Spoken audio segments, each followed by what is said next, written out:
38장부터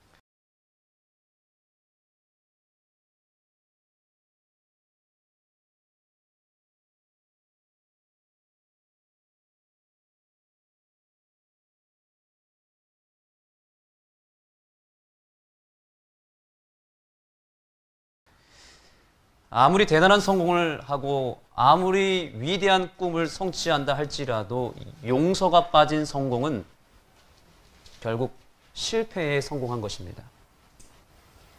우리가 인생을 사는 목적도 어쩌면 용서하기 위해서 인생을 살아간다고 해도 과언이 아닙니다. 우리의 가족을, 내 남편을, 내 아내를 우리는 평생 용서하며 살아야 됩니다. 우리는 교회에서도 서로를 용서하며 살아야만 이 교회가 영원히 이어질 수 있는 것입니다. 신앙의 절정도 용서이고요. 성경의 핵심 메시지가 결국 무엇입니까? 예수님의 십자가지 않습니까? 그 십자가의 핵심이 무엇입니까? 용서입니다. 예수님께서 이 땅에서 이루신 많은 일들 가운데 가장 중요하고 위대한 일은 바로 십자가의 용서였습니다. 가정의 행복도 용서에 달려 있고 부부의 관계도 용서에 달려 있습니다. 용서가 없는 신앙생활은 메마른 신앙입니다. 그래서 우리 인생에 용서는 절대로 없어서는 안 될 심장과 같습니다. 십자가의 용서가 없으면 기독교는 더 이상 존재할 이유가 없습니다. 우리가 그동안 요셉의 꿈에 대해서 연구하고 말씀을 나눴는데 그 이유와 목적과 결론이 결국 용서로 귀결됩니다. 바로 오늘 이 시간을 위해서 오늘까지 달려온 것입니다. 한번 따라해 보겠습니다. 용서에 성공하면 인생이 성공한다. 네.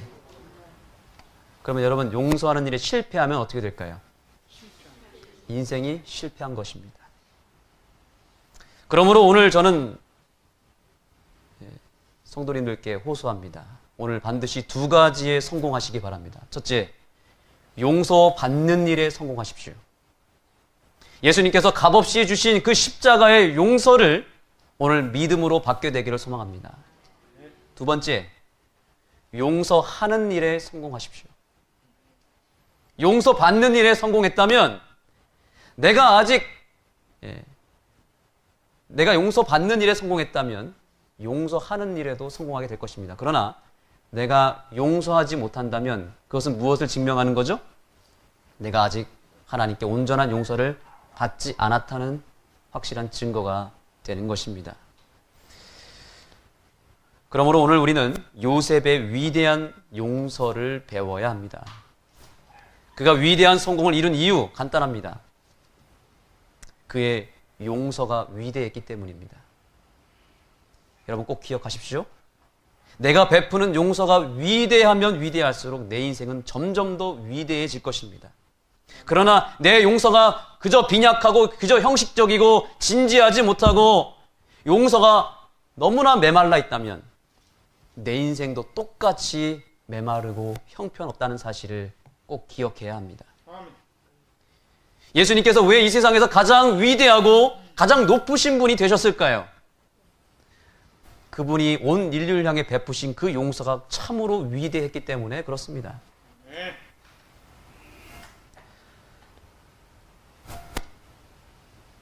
그분의 그 십자가의 용서가 이 세상에서 가장 아름답고 가장 큰 용서였기 때문에 그분이 이 세상에서 가장 위대한 분이 되셨던 것처럼 오늘 저는 우리 아는교회 모든 성도들이 요셉처럼 무엇보다 예수님처럼 용서하는 사람이 되었으면 좋겠습니다. 아멘. 용서에 꼭 성공하시기 바랍니다. 아멘. 자, 그러면 이제 본격적으로 요셉의 용서를 배워볼까요? 첫 번째 단계입니다. 용서의 첫 번째 단계는 함께 읽어보겠습니다. 시작. 분노 대신 눈물을 흘려라. 이것이 용서의 첫 번째 단계입니다. 요셉의 용서가 위대했던 이유, 그는 단 한 번도 상대방의 잘못을 비난하거나 상대방을 향해서 화를 내거나 분노하지 않았습니다. 대신에 자기가 받은 상처에 대해서, 그 감정에 대해서 표현했습니다. 눈물로 표현했습니다. 오늘 본문의 말씀을 보겠습니다. 창세기 45장 1절과 2절입니다. 읽어주시기 바랍니다. 요셉이 시종하는 자들 앞에서 그 정을 억제하지 못하여 소리질러 모든 사람을 자기에게 물러가라 하고 그 형제에게 자기를 알리니 때에 그와 함께한 자가 없었더라. 요셉이 방성대곡하니 애굽 사람에게 들리며 바로의 궁중에 들리더라. 아멘. 이 요셉의 넷째 형 유다가 이 막내 동생 베냐민을 제발 좀 살려주시고 차라리 저를 노예로 삼으시고 제가 죽을지언정 이 베냐민을 좀 살려주십시오라고 애원하는 이 유다의 말을 듣자 요셉이 더 이상 이 감정을 추스릴 수가 없었습니다. 눈물이 막 차오르면서 더 이상 그동안 자기의 이 형들 앞에서 자기 모습을 감추고 국무총리 모습으로만 있었던 그 모든 드라마를 여기서 끝낼 수밖에 없었습니다. 이제 그 형들 앞에서 연기하는 것을 다 내려놓고 이제 모든 종들을 다 내쫓았습니다. 다 나가라고 하고 형들만 남게 합니다. 드디어 이제 요셉이 여기서 히브리 말을 하기 시작합니다. 그 전까지는 애굽 말을 쓰면서 일부러 통역을 하면서 완전히 자신의 몸집을 감췄거든요. 그런데 이제 히브리 말을 쓰기 시작합니다. 형들이 깜짝 놀랐습니다. 그러면서 바로 형들의 동생이, 그 요셉이 바로 저입니다 라고 자기의 정체를 밝힙니다. 그리고 그동안 참았던 감정을 그 앞에서 토로하면서 방성대곡을 하였다라고 말합니다. 폭포수 같은 눈물을 흘린 것입니다. 근엄하고 항상 철두철미했던 국무총리 요셉은 온데간데 없고 이제 완전히 어린아이처럼 펑펑 울기 시작합니다. 아무 말도 하지 않고 펑펑 웁니다. 형들은 도대체 왜 우는지 몰랐겠죠. 그러나 그 우는 그 국무총리가 자기 동생이라는 것을 깨닫기 시작하는 순간부터 갑자기 온갖 생각이 들었겠죠. 겁에 질린 표정도 했을 것이고 정말 믿기지 않는 그런 상황을 보면서 이 형들이 지금 황당해하고 있는 모습을 우리가 상상해 볼 수 있습니다. 그렇습니다. 요셉은 자기의 감정을 감추지 않고 참지 않고 표현했습니다. 그러므로 여러분도 이 요셉처럼 감정을 감추지 말고 표현하시기 바랍니다. 단 분노하지 말고 무엇해야 될까요? 눈물을 흘리셔야 합니다. 분노하지 말고 눈물을 흘리시기 바랍니다. 이 말이 도대체 무슨 말인가? 그러면 항상 교회에 와서 항상 사람들 앞에서 눈물을 흘리라는 말일까요? 눈물을 흘려야 될 일이 있으면 눈물을 흘리십시오. 그리고 기뻐할 일이 있으면 크게 기뻐하고 웃으라는 말입니다. 이게 무슨 말인지 좀 설명을 더 드리겠습니다. 여러분, 분노와 눈물의 차이가 무엇인가요? 여러분이 대답해 보시죠. 분노와 눈물의 차이가 뭐예요?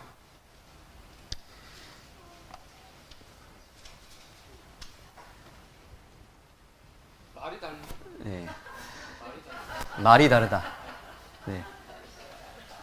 혹시 어떤 대답을 하셨습니까? 누가 대답하셨나요? 이거? 둘 다 감정을 표현하는 것은 같은데 어떤 차이가 있는가요? 분노의 대상이 포커스가 누굽니까? 나입니까? 상대방입니까? 상대방이죠. 상대방을 향해서 화를 내고 상대방을 향해서 분노하고 상대방이 주어입니다. 그래서 너 때문이야. 너 왜 그랬어? 너가 잘못했어. 오늘 일찍 들어가야 돼? 공부 좀 해라. 일 좀 똑바로 해라. 이게 다 표현이 누구에게 가 있는 겁니까? 포커스가? 상대방에게 가 있는 것입니다. 이것을 상담의 전문적인 용어로는 유 메시지라고 합니다. 유 메시지. 너 전달법이라고 합니다. 너 전달법. 꼭 기억하십시오. 너 전달법. 그러면 눈물을 흘리는 것은 포커스가 어디에 있습니까? 상대방에게 있어요? 나에게 있어요? 이건 나에게 있는 거예요. 내 감정과 내 생각과 지금 내 마음이 어떻다는 것을 나를 표현한 겁니다. 뭘로요? 눈물로 표현한 겁니다. 내가 갖고 있는 감정과 내 생각과 내 신념과 내가 느낀 어떤 모든 감동 혹은 서러움, 그 모든 감정을 솔직하게 표현한 것이 눈물이죠. 이것을 전문 용어로 뭐라 그러는가? 아이 메시지라고 합니다. 한번 따라해 보겠습니다. 아이 메시지. 이게 굉장히 중요하기 때문에 여러분들에게 반복해서 말씀드립니다. 아이 메시지. 이걸 나 전달법이라고 합니다. 우리는 대화 속에 너 전달법과 나 전달법을 가지고 살아가고 있습니다. 손 한번 들어보겠습니다. 나는 내 대화의 습관이 너 전달법으로 항상 대화를 나눈다. 손 한번 솔직하게 들어보십시오. 네. 솔직해 주셔서 감사합니다. 네. 나는 나 전달법으로 하고 있다. 나 전달법. 그럼 손 안 드신 분들은 뭐시죠? 예? 어떤 전달법을 하고 계십니까? 근데 이게 나 전달법과 너 전달법이 굉장히 큰 차이가 있습니다. 이게 단어 하나의 차이지만 주어가 어떠냐에 따라서 완전히 결과가 달라집니다. 결론적으로 말씀드리면 너 전달법을 쓰는 이 메시지는 상대방에게 타격을 주게 되고 상처를 주게 되고 심지어 말하는 나도 상처를 받게 됩니다. 그러면 나 전달법은 어떨까요? 나 전달법은 서로를 이해하게 만들고 마음을 열게 만들고 품어주고 용서하게 되어 있습니다. 이게 나 전달법의 특징입니다. 이해를 돕기 위해서 제가 예를 들어보겠습니다. 자, 이게 나 전달법인지 너 전달법인지 한번 여러분 생각해 보십시오. 당신 오늘 일찍 들어와요? 이게 나 전달법입니까? 너 전달법입니까? 너 전달법이죠. 그러면 이 말을 들은 남편분들은 기분이 어떻습니까? 일단 일찍 들어와라. 예, 일찍 들어와야 됩니다. 자, 이거를 나 전달법으로 바꿔보겠습니다. 어떻게 바꿀 수 있을까요? 우리 이순희 집사님. 나 전달법을 쓰시는 이순희 집사님 어떻게 얘기하고 싶습니까? 일찍 들어오세요를 나 전달법으로 한번 얘기해 보시죠. 아, 네. 일찍 들어오면 참 좋겠습니다. 아, 네. 훌륭합니다. 그렇게 항상 하시나요? 예. 우리 하몬지 집사님. 그래서 항상 장로님이 웃고 계시는군요. 네. 우리 하몬지 집사님. 일찍 들어와 어떻게 나 전달법으로 표현해 보겠습니까?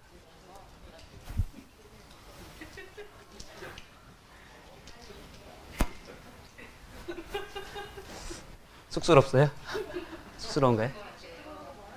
아, 예. 저도 잘 안 써봤지만 이렇게 표현할 수 있다고 합니다.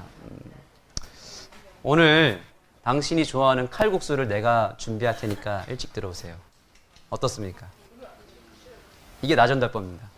오늘 당신이 좋아하는 칼국수를 내가 준비할 테니까 일찍 들어오라는 말도 안 해도 됩니다. 오늘 준비하고 있을게요. 라고만 말해도 나 전달법이 되겠습니까? 그러면 듣는 사람의 기분이 어떻겠습니까? 네, 얼른 들어오고 싶겠죠. 그렇죠? 네. 공부해라. 나 전달법이에요? 너 전달법이에요? 너 공부해라 이 말입니다. 그럼 나 전달법을 어떻게 바꿀 수 있겠습니까? 아빠는 혹은 선생님은 영표가 공부를 할 때 기분이 참 좋아. 이게 나 전달법입니다. 예를 드는 겁니다. 너 왜 그래? 너 잘못했어. 이건 너 전달법이죠. 나 전달법은요. 너가 그때 그 말을 했을 때 내가 마음이 아팠어. 내가 마음이 아팠다. 혹은 내가 너가 그렇게 말을 했을 때, 너가 그렇게 행동했을 때 내가 많이 걱정이 됐어. 내 마음이 좀 답답했어. 라고 내 감정을 솔직하게 말하는 게 나전달법이에요. 여기서 치유가 일어나고 여기서 용서가 이미 일어나 버리는 것입니다. 칭찬을 할 때도 여러분 나전달법을 하면 훨씬 더 효과가 있습니다. 여러분 칭찬 어떻게 합니까? 자, 우리 아들이 성적표를 들고 왔습니다. 전교 3등을 하고 왔어요. 자, 김창일 장로님 어떻게 칭찬하시겠습니까? 예성이가 성적표를 들고 왔는데 전교 3등 했습니다. 아니죠. 안흥에서는 전교 1등 해야 되겠죠? 예. 어떻게 칭찬하시겠습니까? 아, 네. 감사합니다. 참 잘했다. 너 정말 훌륭하다. 나 전달법일까요? 너 전달법일까요? 예. 너 전달법이죠? 그럼 이걸 나 전달법을 어떻게 바꿀 수 있을까요? 야, 진짜 오늘 할아버지 기분이 너무 좋다. 정말 기분이 찢어질 듯, 날아갈 듯 너무 기쁘다. 예성이 때문에 오늘 내가 너무 행복하다. 이게 같은 칭찬을 했지만 예성이 기분이 더 어떨까요? 예. 예성이 기분이 날아갈 겁니다. 여기 여러분 이러한 대화가 우리 신앙인에게도 필요할까요? 네. 우리가 신앙을 한다고 하면서도 너 전달법을 통해서 얼마나 많은 상처를 주고 있는지 모릅니다. 그러므로 여러분 내 감정을 감추지 말고 있는 그대로 표현하시되 그 주어를 너로 하지 말고 당신으로 하지 말고 나로 하시고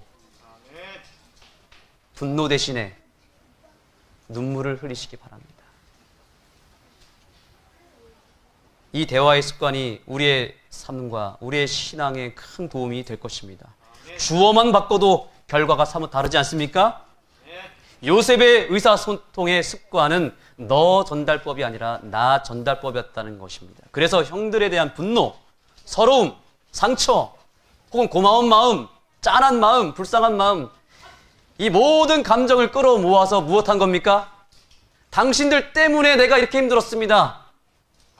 가 아니고 그냥 아무 말하지 않고 그 감정을 표현하고 눈물을 흘렸다는 사실입니다.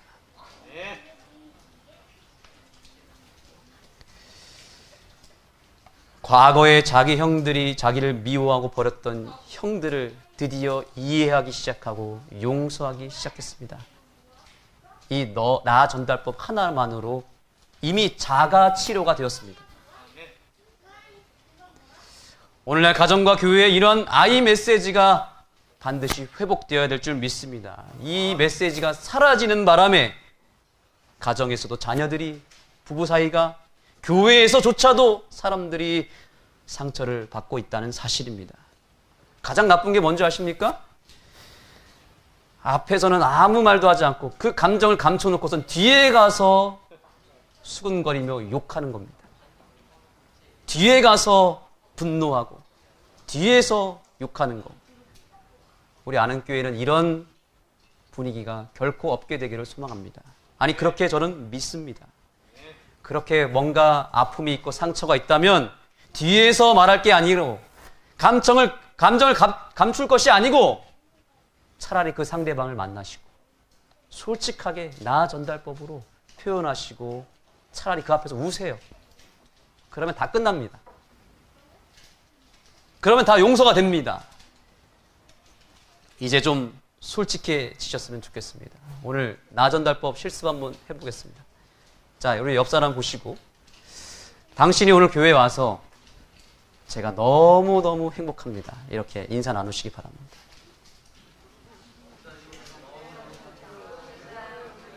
당신이 오늘 교회에 오니까 제가 너무 행복합니다. 여러분 누군가 교회를 안 오면 어떻게 해야 되죠? 오늘 왜 안 왔어요? 가 아니고 당신이 오늘 교회를 안 오니까 빈자리가 너무 크고 내 마음이 허전했어요 라고 말하는 것이 우리에게 필요하지 않겠습니까? 네, 오늘 인터넷 예배를 드리게 되는 우리 성도님들에게 꼭 전화 한 통씩 하셔서 나 전달법으로 인사하시기 바랍니다. 우리 수석장로님 그렇게 하시겠습니까? 예, 감사합니다. 기쁠 때는 크게 기뻐하시고 슬플 때는 우십시오. 감사할 일이 있으면 감사하십시오. 오늘 정지현 사모님 오늘 꽃을 달아주셔서 제 마음이 정말 행복하고 가장 행복한 안식을 제가 맞이했습니다. 감사합니다. 오늘 이 요셉의 용서를 실천함으로 우리의 관계가 더 회복되고 우리의 신앙이 더 행복했으면 좋겠습니다. 아니나 다를까 창세기 45장 14절 15절 보니까 요셉은 이 감정이 풍부했던, 정이 넘쳤던 사람이에요. 이제 자기의 정체를 다 밝힌 다음에 어떻게 합니까? 자기 아우 베냐민의 목을 안고 펑펑 웁니다. 베냐민도 요셉의 목을 안고 울고 요셉의 형들이 이제 막 다 끌어안고 울기 시작합니다. 마지막 말씀. 그제야 형들이 그제야 요셉과 말하니라. 울면서 다 풀면서 이제 드디어 형들이 자기 마음에 있는 그 속 얘기도 다 말했겠죠? 그래서 여러분, 용서는 말로 대충 하는 게 아니고 울어야 됩니다. 울면서 푸는 게 용서예요. 울지 않고 그냥 내가 미안해, 잘못했어. 이건 용서가 아닙니다. 이건 화해가 아니에요. 내 감정을 서로 충분히 나누고 울고 감사하고 서로 격려하면서 완전히 깨끗하게 남김없이 다 시원하게 푸는 것이 이게 용서예요. 그렇게 울면서 용서할 때 실제적으로 치유가 일어난다고 합니다. 우리 아이들이 왜 건강한 줄 아세요? 아이들은 기쁠 때는 정말 떠나갈 듯 웃고요. 뭔가 마음에 아픔이 있고 서러움이 있으면 펑펑 웁니다. 우리 여기 뒤에 있는 아이들 중학교 1학년, 6학년 애들이 얼마나 재밌는지 축구를 하다가 골을 못 넣거나 막 안 풀리면 울어요. 막 패스 왜 안 해? 누가 이렇게 얘기하면 그게 상처가 돼서 우리 수민이 많이 울었지, 그지? 우리 수민이는 얼마나 눈물이 많은지 몰라요. 축구하다가 우는 애는 전 처음 봤습니다. 한 10번 축구하면 7번은 우는 것 같아요. 그러니까 수민이가 해맑고 건강하지 않습니까? 그래서 여러분, 이 안식일에 울 일 있으면 펑펑 우십시오. 이게 최고의 치료제입니다.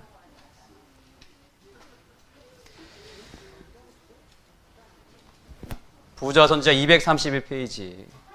그들은 겸손히 저희 죄를 자복하고 용서해 주기를 간청하였다. 실컷 울고 난 다음에 형들이 드디어 요셉에게 말한 것은 바로 이 내용이었습니다. 그들이 가지고 있는 모든 죄를 남김없이 다 쏟아냅니다. 그리고 울면서 그들의 감정까지, 그들의 모든 아픔, 죄책감 다 쏟아냅니다. 그들은 오랫동안 근심과 후회로 고통하였으나 그가 아직 살아있는 것을 보고 몹시 기뻐하였다. 울고 웃고 이러면서 진정한 용서를 그들이 서로 나누게 되었습니다. 사랑하는 우리 아는교회 성도 여러분, 저는 우리 아는교회 이러한 요셉의 형들의 진정한 회개가 일어나게 되기를 간절히 소망합니다. 요셉의 눈물을 발견한 형들이 진심으로 회개한 것처럼 오늘 우리도 예수님의 눈물을 봐야 됩니다. 예수님은 처음부터 지금까지 우리의 모든 죄를 이미 처음부터 다 용서하셨습니다. 우리를 처음부터 받아주셨습니다. 주님은 절대로 우리에게 분노하지 않습니다. 대신에 주님은 여기 있는 우리 각자 한 사람 한 사람을 향한 눈물을 갖고 계십니다. 감정이 있으세요, 우리 주님도. 우리를 향한 흘릴 눈물이 있다는 사실이에요. 그러므로 우리는 그 주님의 감정을 읽어야 됩니다. 그분의 눈물을 봐야 됩니다. 나를 향해서 흘리시는 예수님의 눈물을 혹시 보셨습니까? 그걸 본 사람은 예수님께 기도할 때 그냥 형식적으로 기도하지 않습니다. 울어요. 오늘날 기독교회, 이 아는 교회에 회복되어야 될 것이 하나 있는데 우리의 메마른 감정, 주님을 향한 눈물, 서로를 향한 눈물, 그 눈물이 우리에게 메말라 있다는 것을 우리 인정해야 됩니다. 이 요셉의 눈물이 우리 아는교회에 풍성하게 내려지게 되기를 간절히 소망합니다. 그냥 아무 감정 없이 교회에 와서 내 소원만 아뢰고 내가 복 받는 것에만 집중한다면 그건 신앙이 아니겠죠. 그건 진정한 회개가 아닙니다. 우리가 예수님의 눈물, 십자가에서 나를 향해서, 온 인류를 향해서 흘리신 그 피눈물을 우리가 감정적으로 마음으로 느끼고 함께 눈물을 흘릴 때 우리 진정한 회복이 일어나고 진정한 회심의 은혜가 있을 것입니다. 우리 모두에게 이 역사가 일어나게 되기를 소망합니다. 두 번째입니다. 용서의 두 번째 단계 읽겠습니다. 사람의 실수. 시작. 사람의 실수가 아닌 하나님의 주권을 기억하는 것. 이것이 용서의 두 번째 의미입니다. 다시 한번 강조합니다. 사람의 실수가 아니라 하나님의 주권을 기억하는 것이 용서의 두 번째 단계입니다. 요셉은 그 형들의 모든 그 악행과 그들의 저지른 실수를 얘기하지 않습니다. 그걸 가지고 따지지 않습니다. 그들의 실수를 하나님의 주권 아래 두게 됩니다. 그들의 잘못을 하나님의 섭리와 연결시킵니다. 이것이 바로 용서를 베풀 수 있는 비결입니다.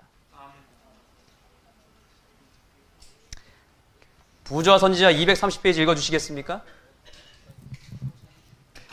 그들이 질투하여 죽이려고 하다가 마침내 종으로 팔아넘긴 형제 요셉이 애굽의 통치자가 되다니 그들이 그를 학대했던 모든 일이 기억에 되살아났다. 그들은 어떻게 요셉의 꿈을 멸시하고 그 성취를 방해하려고 노력하여 왔던가를 회상하였다. 그러나 그들은 그 꿈을 성취시키도록 저들의 맡은 역할을 했던 것이다. 아멘. 아멘. 요셉은 형들을 단 한 번도 원망하거나 복수의 마음을 품거나 미워한 적이 한 번도 없습니다. 처음부터 요셉은 형들을 용서했다 그랬죠? 어떻게 그것이 가능했는가? 요셉은 형들의 그 악행, 그 배후에 하나님과 사단 사이에 일어나는 영적 전쟁이 있음을 알았습니다. 그리고 무엇보다 그 모든 악행과 실수마저도 하나님의 주권 아래 있다는 것을 믿었습니다. 그래서 형들의 그 행동을 본 것이 아니라 그 너머에 계신 하나님의 그 섭리와 계획과 뜻을 바라봤던 것입니다. 그러나 그들은 그 꿈을 성취시키도록 저들의 맡은 역할을 했던 것이다. 형들의 그 악행은 단지 요셉의 꿈을 성취할 수 있도록 하나님의 도구로서 그 역할만 감당했던 것 뿐이었다는 거죠. 모든 것이 하나님에게서 왔다는 것을 믿을 때 용서가 가능해집니다. 요셉이 형들에게 자기 자신을 밝히는 장면을 이제 본격적으로 다시 보겠습니다. 3절과 4절을 읽어주시죠. 종들 중에 누구에서 발견되든지 그는 죽을 것이요 우리는 우리 죄송합니다. 읽어주시죠. 요셉이 그 형들에게 이르되 나는 요셉이라 내 아버지께서 아직 살아 계시니까 형들이 그 앞에서 놀라서 능히 대답하지 못하는지라. 요셉이 형들에게 이르되 내게로 가까이 오소서. 그들이 가까이 가니 가로되 나는 당신들의 아우 요셉이니 당신들이 애굽에 판 자라. 아멘. 매우 극적인 장면입니다. 요셉이 펑펑 울다가 제가 바로 요셉입니다. 제가 바로 형들이 10여 년 전에 팔아넘기고 형들이 미워했던 바로 그 요셉입니다.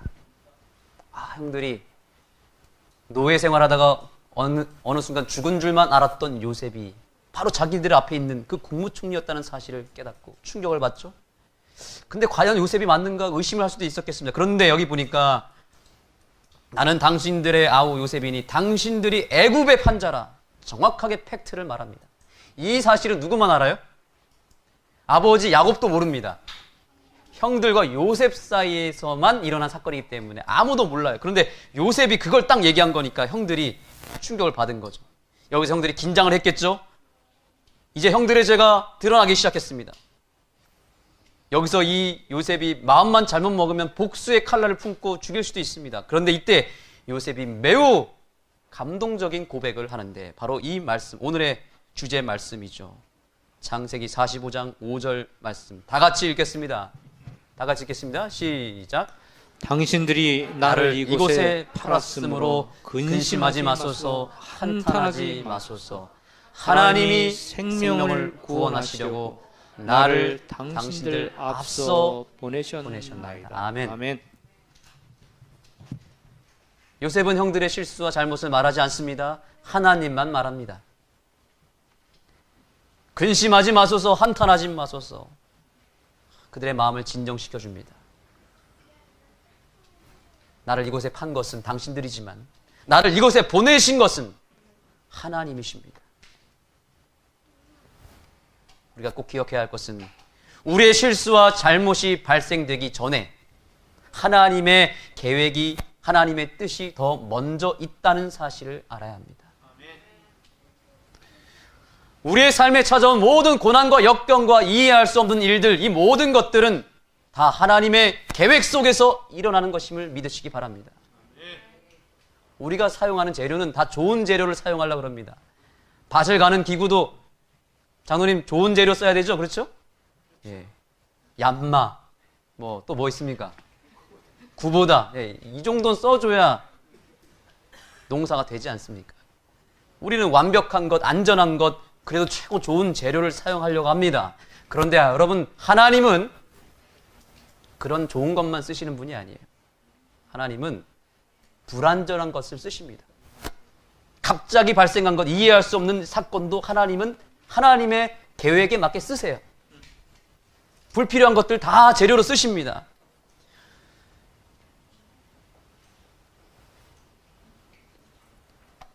요셉은 형들에게 버림받고 노예 생활하다가 억울한 누명을 쓰고 감옥 생활하다가 또 배신당하고, 그러나 그럴 때마다 그런 고난과 이해할 수 없는 배신과 억울함과 시련이 올 때마다 요셉은 어떻게 하는지 아세요? 그 모든 시련과 고난과 삶의 문제를 붙잡아서 하나님께로 갖다 줍니다.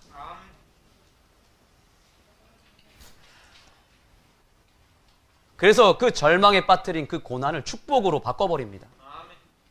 그가 당한 억울함을 하나님께 드렸더니 하나님은 그걸 가지고 또 사용하셔서 더 큰 섭리와 기적을 만들어내셨습니다. 하나님께서 우리의 모든 삶에 이해할 수 없는 사건들을 사용하신다는 사실을 믿으시기 바랍니다. 하나님께 뭐든지 가져가면 하나님 그거 다 고쳐 쓰세요. 하나님은 우리의 인생의 모든 고물들을 다 끌어모아서 아주 기발한 창조적인 기적을 만들어내는 천재적인 발명가가 되십니다. 맥가이버 아시죠? 제가 한 영상을 봤는데 맥가이버 아주 젊은 사람인데 동네 모든 철 고물들을 다 이렇게 쌓아놓고 있다가 거기서 필요한 거 있으면 꺼내서 씁니다. 예술 작품을 만들어요. 철, 버린 타이어, 버린 엔진, 버린 가스통 이런 것들을 다 모아놓은 다음에 그걸 가지고 기가 막힌 도구를 만들어요.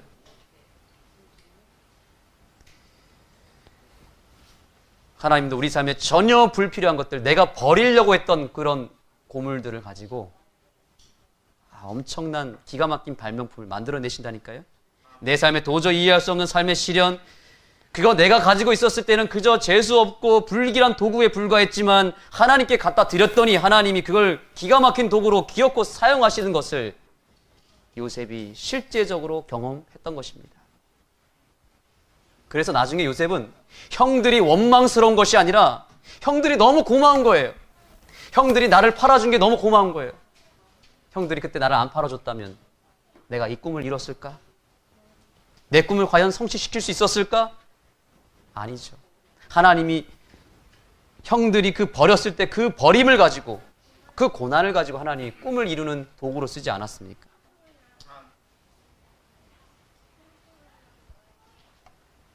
요셉은 자기 삶의 모든 고난과 문제들을 사용하여 꿈과 성공이라고 하는 작품을 만들어내신 그 하나님을 만나게 되면서 비로소 이제 형들을 완벽하게 용서해 버렸습니다. 제가 아는 교회에 와가지고 2년 차가 됐을 때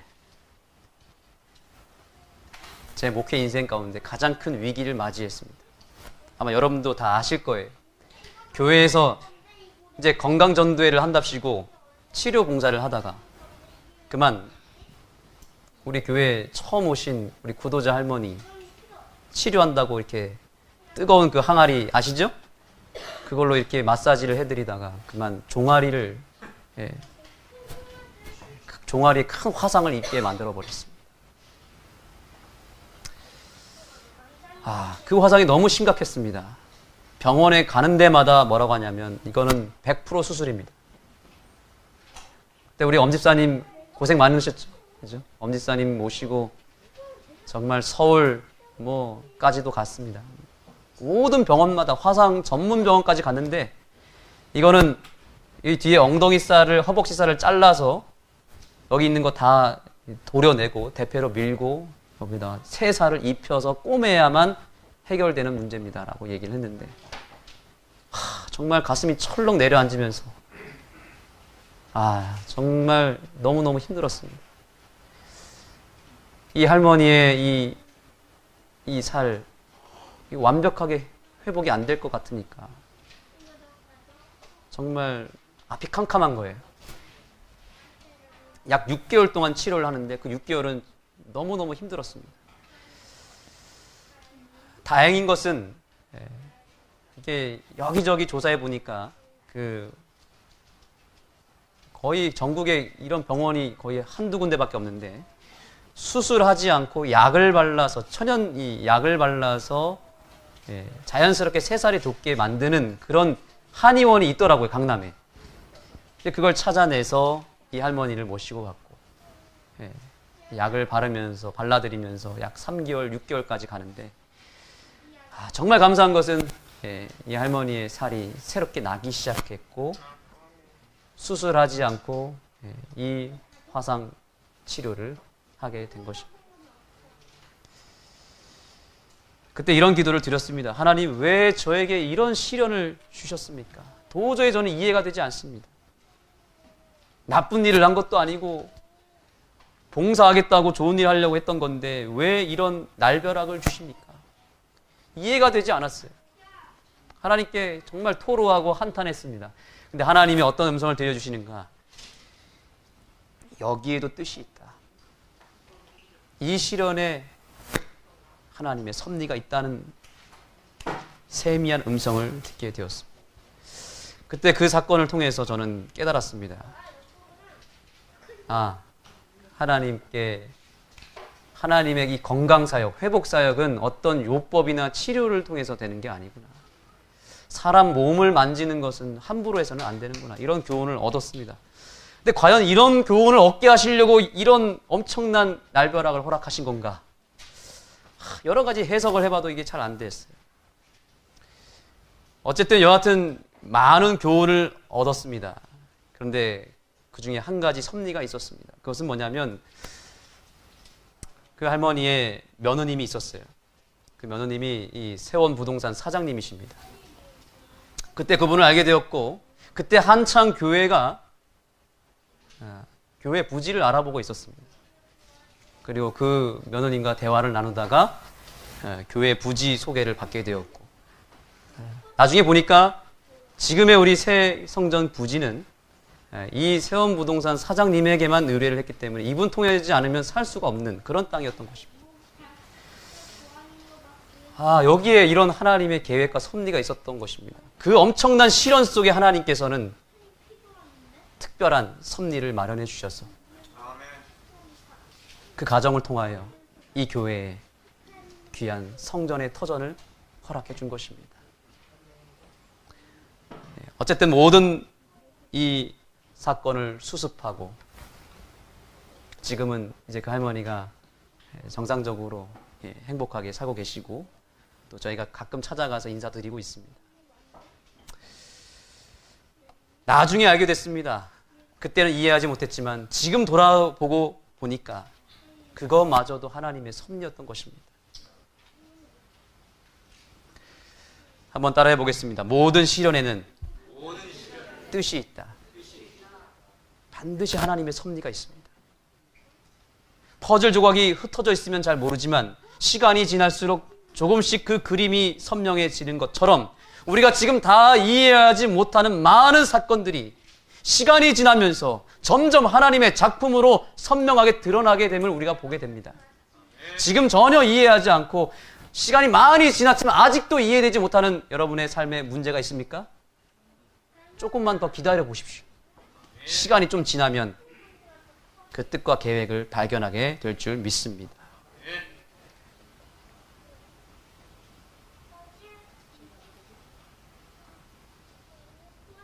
이 성경절 다 같이 한번 읽어보겠습니다. 요한복음 13장 7절입니다. 시작. 예수께서 대답하여 가라사대 나의 하는 것을 내가 이제는 알지 못하나 이후에는 알리라. 아멘. 예수님께서 오늘 저와 여러분에게 말씀하십니다. 지금은 알지 못하나 이후에는 알게 되리라. 지금은 모른다고 절망하고 지금은 이해할 수 없다고 투덜거릴지 모르지만 하나님은 그 깊은 섭리와 뜻을 앞으로 조금씩 알려주실 것입니다. 그러므로 조금만 버티시고 견디시고 조금만 더 기다리시기 바랍니다. 내 삶에 내가 이해하지 못했고 그래서 내가 포기해버리고 잊어버리고 싶었던 그 수많은 사건들이 아직 여전히 주님의 시간표 안에 있다는 사실을 믿으시기 바랍니다. 조금만 더 지나면 그 섭리와 그 기적을 보게 될 것입니다. 내 삶의 모든 것은 우연히 찾아오는 것이 하나도 없습니다.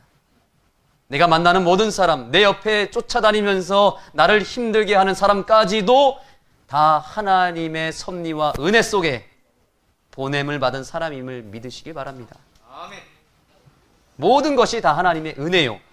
모든 사람이 다 하나님께서 나에게 보내주신 특별한 천사들임을 우리는 믿어야 합니다. 그래야 용서가 됩니다. 나에게 불필요한 상황이 하나도 없고 나에게 불필요한 사람이 한 사람도 없음을 여러분 믿으시기 바랍니다. 그러므로 오늘 우리가 해야 될 게 뭘까요?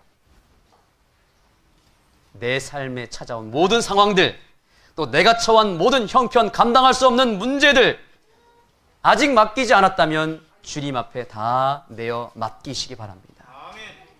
요셉은 시련과 고난, 나쁜 것들도 다 하나님에게서 왔다고 믿었어요. 내 모든 시련, 그 내 삶의 문제를 하나님에게서 왔다고 믿을 때 섭리로 바뀝니다. 그리고 요셉은 삶에 찾아온 축복과 좋은 것들, 받은 모든 은혜도 하나님에게서 왔다고 믿었습니다.